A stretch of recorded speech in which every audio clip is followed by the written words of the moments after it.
Something look crazy. You don't put music in the background? No, I don't even know how to put music in the You gotta background. play music in the jazz on TV. No, because you can't put certain songs on your video unless you have the rights to the music or you have permission to play it, or they can flag your video. So that's why I don't do it.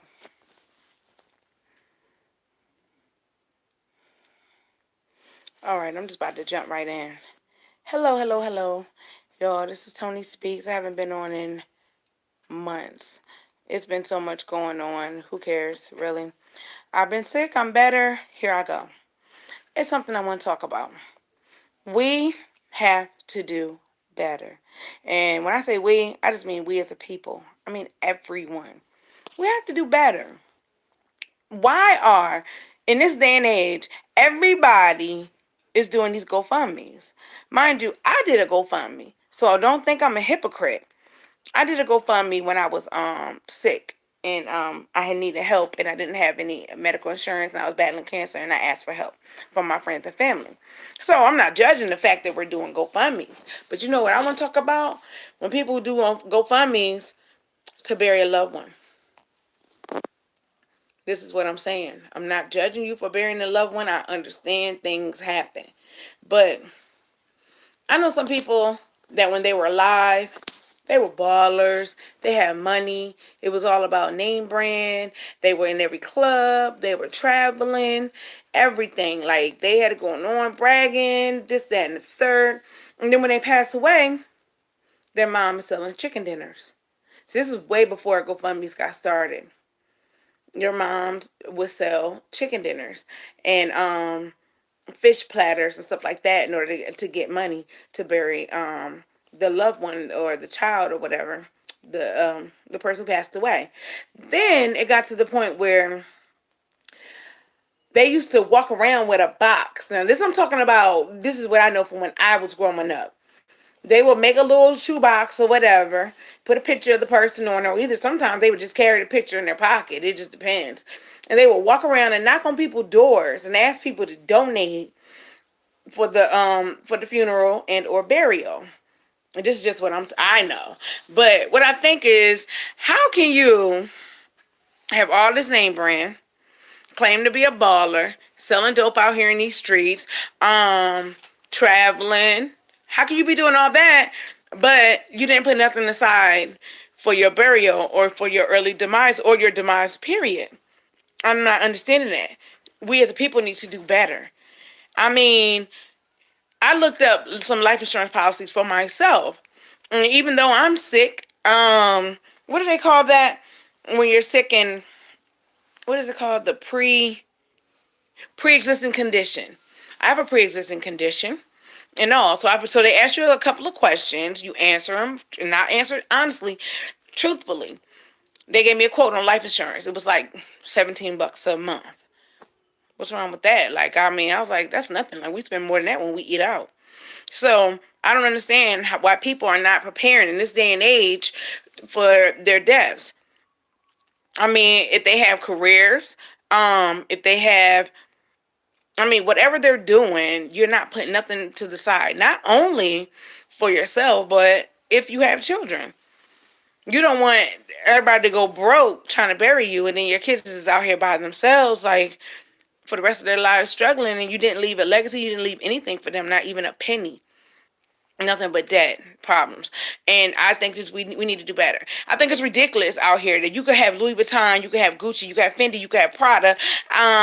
You could be going to Miami, you going on these cruises and these girls trips and these dude vacations, and you're traveling and you're doing this and you got a Rolex watch on and all. But when you pass away, now your mom is out here selling chicken platters to bury you. I just don't think that's right. I think that is very appalling. And if you were alive when it happens, you would be ashamed and embarrassed. I don't understand why in this day and age everyone needs to GoFundMe when their family member passes away. And they don't ask for 500, $1,600. Like when my husband passed away, his cremation was $800. I know that for a fact. I don't know if it was just because of the city, the state where it was at. I don't know if because of his age. I don't know because of circumstances, but I know his cremation was only $800.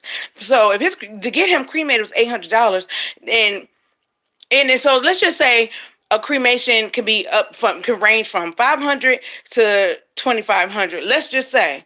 So I know people out here that's asking for 20, 30, 40, $50,000 for on their GoFundMe to bury their loved one. It does not cost that much money. It really does not. And just like the young boy, he was 9 years old. He had got killed execution style in Chicago some years ago, and his mom was asking for 25,000, 20,000, something like that. She had got up to $17,000 and went and bought a new car and went to Vegas for having a vacation. That's what I'm talking about. That causes people to pause when it comes to helping your loved one who passed away, to help you bury them, because sometimes the price is being very inflated. I mean, I know when my dear aunt, this was years ago, though. I believe this was like in 2004, and she passed away. I believe for the funeral, her clothes, her wig that was made for her, the cremation, all that together, I believe wasn't no more than $5,000. And she had two different services because there was so many people there. Plus, she had a standing. People were standing all along the walls, all through the church. It was huge, but I don't think that you need 50,000, 60,000, 100,000, $200,000 to bury your loved one, and you're on a GoFundMe. If this person was out here balling, why can't you sell some of their assets? They had cars, they had a house allegedly, they had this, they had jewelry. Where's all the name brand stuff? There's a lot of stores online, and you can go inside and you can sell all that stuff back. You know you will not get the price that they paid originally if it's authentic, but you will get a portion of it. I mean, it's a lot of ways you can cut corners, opposed to everybody. The first option is let's go get a GoFundMe account. I just don't agree with that. I really don't. And it's like, it doesn't cost that much for life insurance, y'all. It really doesn't. Please do not let nobody tell you that life insurance is so. Thank you, Miss Mahogany. I feel you.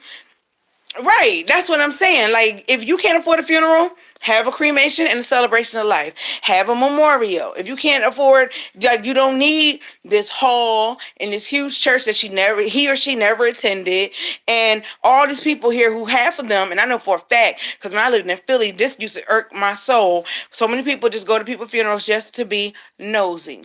They're not mourning. They're not genuinely sad. It's laughing and joking. It's, ooh, look what they got on. You want to see how they buried them, how they put them in. It's just a lot of just. It's almost just like a wedding reception. It's just like a funeral. People only come just to be nosy. They're not coming to grieve. They're not coming to mourn. And that irritated me too. It's like every time somebody died, everybody, oh, you such just died. You want to go? You want to go? No. If they weren't genuinely my friend, and if we weren't close, and I didn't know them like that, then I'm not going to their funeral just to be nosy. I can't stand when people do that. And then it's the whole thing of, oh, let me get off work. Let me get a day off work. So let me go get the obituary and take it to work and act like this is one of my family members that I'm mourning and get paid for the day. I know people that do that. I know a lot of people that do that. I mean, it's just ridiculous. And this GoFundMe thing is getting out of control. That is the new thing. Now is, if your loved one passes away, we're not going to the family. We're not having no group discussions. We're not trying to find out where their stash is. Where is the safe?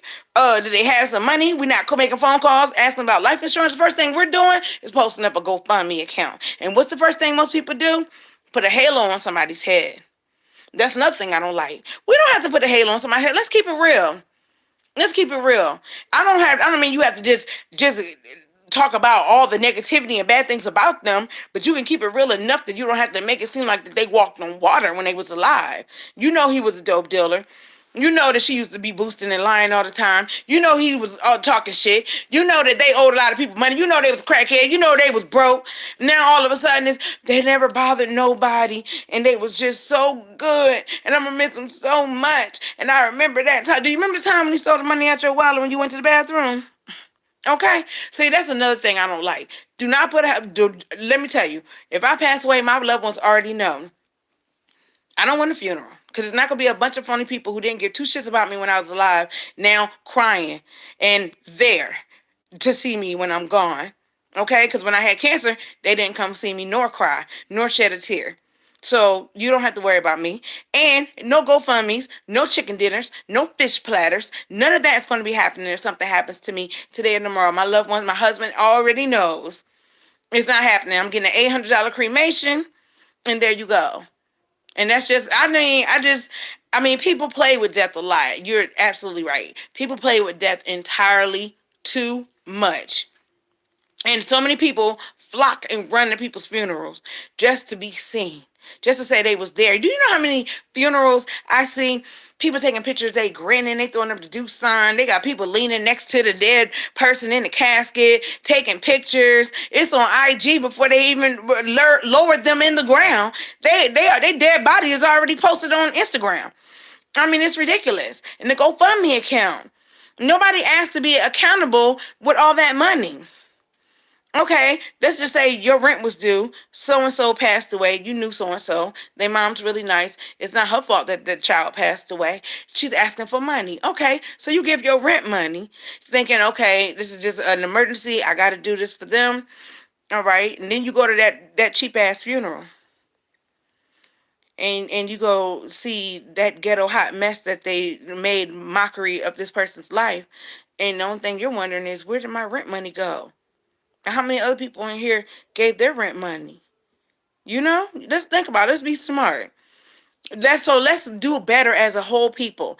Let's do better as a community. Let's do better as a humanitarian, as a person, as a human being. Let's do better. Let's get some life insurance. Let's pay $17 a month, $18 a month, $45 a month. Let's pay that little amount and have some life insurance. So if something does happen to you, and let's have written wills.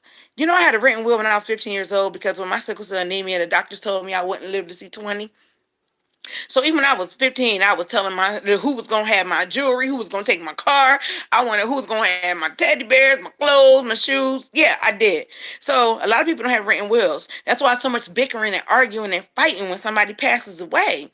There's so much fighting going on. Everybody fighting. They fighting. I had a family, they was fighting over insurance money. The insurance money, life insurance money was only about $800. What are y'all fighting for? That $800 ain't gonna do nothing. Barely is gonna pay for their cremation. And we just really need to do better.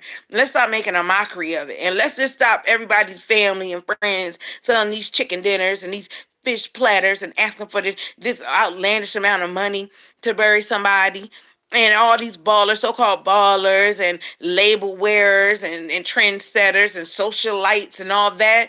How about they go ahead and put some money to the side now? Let's start getting some life insurance policies. Let's start putting some money to the side now to make plans for just in case something ever should happen to you.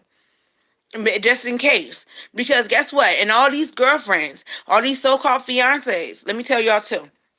And I know this for a fact. I've seen this happen. So I'm telling you this from eyewitness. All this, I'm his fiance, I'm his fiance, I'm his wife, but y'all never got married. Oh, we go together. We've been together for years. Let me tell you something. When you die, when he dies, you have no rights. You have no rights. Can you go get the brownies out the oven, please? You don't have no rights. And guess what? His family be the first ones to tell you. You wasn't his wife. You have no say-so. You have no rights. They don't even have to put you in the obituary. You were just his girlfriend. And trust and believe, if he passes away today or tomorrow, they're going to tell you exactly how they felt about you. I've seen it happen. I know for a fact. Now, when my husband passed away, it was some woman, right? I'm going to tell y'all a story. Some woman that he allegedly had met over the phone, some online chat line bullcrap, right? And when he passed away, he wasn't with me. He was with her. So when I found out that he had died, it was via Facebook. And all his family members was hitting me up like, is it true? Is it true? What's going on? Some girl called. She said she was you. And I'm like, what? So like, this can't be true. So I wound up having to go to the coroner's office. I brought my marriage certificate. I brought my ID. I brought all the information I had, his birth certificate. I mean, I had everything to prove that I was a married woman and this is my husband and I needed to know what was going on. And guess what, side chick? Go somewhere. You are not his wife. You don't have no say so. I went to the funeral home, and guess what, y'all? She was already planning the funeral. How are you planning a funeral for my husband in a city and state where nobody knows him? Are you kidding me? So the man at the funeral home, the funeral director had to call her. And he's like, hey, I have somebody here. She's his wife. She has all the paperwork, all the proof, but you told me you was his wife. Who are you? Okay? So all y'all little side chicks, and it's cute, you the side chick, you the quote unquote fiance, you the girlfriend. If somebody, and for y'all guys too, if somebody dies today or tomorrow, you have no say so. You have nothing. And the family will really let you know. You don't have nothing. You don't have no say so. You can't discuss how you want him or how you want that person handle, how you want their body handled, where you want them to be placed at, who do you want to deal with them. You can't say anything because you have no rights. And all this common law marriage, don't let that get to your head. Because I spoke with a few judges in a few cities and states that I've lived in, and I've questioned them about so-called common law.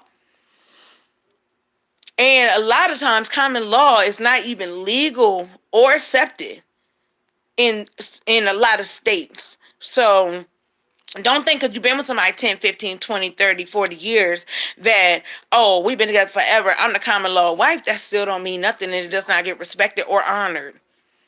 I mean, I'm just saying. So I know a lot of people right now, a lot. And I'm going to post this on my Facebook page because these are most of the people I'm talking about.